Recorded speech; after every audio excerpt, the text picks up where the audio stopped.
പലതരത്തിലുള്ള കഥകൾ ഉണ്ടാക്കി. ഇത്രയും നീചമായ രീതിയിൽ ആളുകളെ ആക്രമിക്കുന്ന ഒരു പാർട്ടി ലോകത്തിൽ കാണത്തില്ല.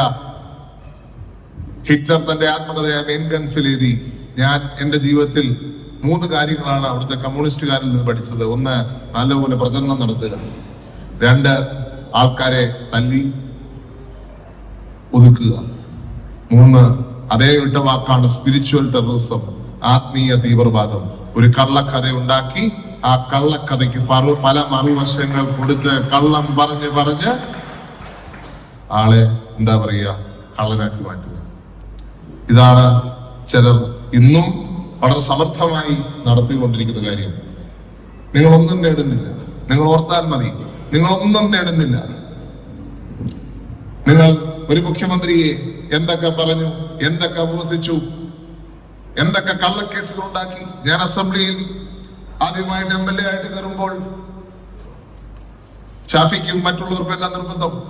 അന്ന് ഡിസ്കഷൻ പഴയ കാര്യങ്ങളെ കുറിച്ച് വേണം. ഞാൻ പറഞ്ഞ കുഴപ്പമില്ല, നടക്കട്ടെ. അതായിരുന്നു ഡിസ്കഷൻ. അപ്പൊ ആദ്യത്തെ മുഖ്യമന്ത്രി അതിന് മറുപടിയായി മുഖ്യമന്ത്രി അനുവദിച്ചു ചർച്ച ചെയ്യുവാൻ. അപ്പൊ ആദ്യം ജലീലാണ് എഴുന്നേറ്റ് എന്ന് പറയുന്നത്. ചാണ്ടി ഉമ്മൻ ഇങ്ങനെ കൈവരുത്തിട്ട് പറഞ്ഞു, ചാണ്ടി ഉമ്മൻ, ഞങ്ങളുടെ കൈകൾ ശുദ്ധമാണ്. നിങ്ങളുടെ വശത്താ പ്രശ്നം, നിങ്ങൾ കോൺഗ്രസ്സുകാരാണ് ചെയ്തത്. ഞാൻ ചോദിക്കട്ടെ ജലീലെ, ഉമ്മൻചാണ്ടിയെ കല്ലെറിഞ്ഞത് കമ്മ്യൂണിസ്റ്റുകാരല്ലേ? സെക്രട്ടേറിയറ്റ് വളഞ്ഞ് സമരം നടത്തിയത് കമ്മ്യൂണിസ്റ്റുകാരല്ലേ?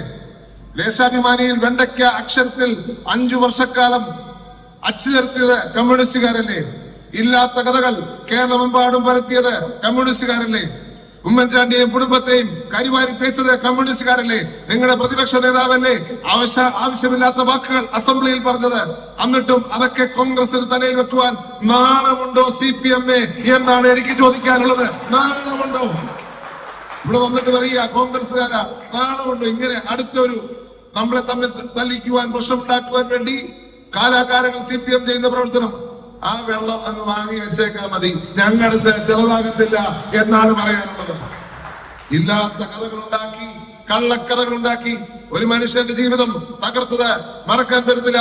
എനിക്ക് ഈ ഖത്തറിന്റെ മണ്ണിനെ മറക്കുവാൻ സാധിക്കത്തില്ല. ഞാൻ ഒരു ദിവസം ഖത്തറിൽ ഇവിടെ വിശുദ്ധ കുർബാന കൂടിയതിനു ശേഷം ഞാൻ തിരിച്ചു പോകുന്ന വഴി എന്റെ വീട്ടിൽ നിന്ന് എനിക്ക് കോൾ വന്നു. എന്റെ പിതാവിനെ ഇല്ലാത്ത കേസിൽ, കള്ളക്കേസിൽ കുടുക്കിയെന്ന് പറഞ്ഞത് ഖത്തറിന്റെ മണ്ണിലാണ്. ഞാൻ അവിടെ നിന്ന് വണ്ടി നിർത്തി തിരിച്ച് ആ പള്ളിയിലേക്ക് പോകാൻ പറഞ്ഞ് 1 മണിക്കൂർ ഞാൻ ആ പള്ളിയിൽ അടുത്തൊരു കുർബാന കൂടിയിട്ടാണ് ഞാൻ തിരിച്ചു പോയത്. കാരണം താങ്ങാവുന്നതിനേറെ വലിയ ദുഃഖമായിരുന്നു. എന്റെ പിതാവിനെ അങ്ങനെ ഇല്ലാത്തൊരു കേസിൽ കുടുക്കിയപ്പോൾ ഞങ്ങൾക്കുണ്ടായത് മറക്കാൻ പറ്റുന്ന ഒരനുഭവമല്ല. ഖത്തറിന്റെ മണ്ണിലാണ് എനിക്ക് ഓർമ്മ വരുന്നത്. എന്റെ പിതാവിനെ ചെയ്ത കാര്യങ്ങൾ ഞങ്ങൾ അതിനെ വ്യക്തിപരമായി എടുക്കുന്നില്ല. ശരിയും ആളുകളെ തേജോവധം ചെയ്യുന്ന ഈ പരിപാടി നിർത്തുന്നു. കേരളത്തിൽ ഈ രാഷ്ട്രീയം തീരുവാൻ സമയമായി. മാനസികമായി നിങ്ങൾ തകർക്കുന്ന കുടുംബങ്ങൾ, അവരുടെ ജീവിതങ്ങൾ കാണാതെ പോകരുത്. കേരളത്തിന് ഈ രാഷ്ട്രീയം ഇനി ഗുണം ചെയ്യുന്നതല്ല.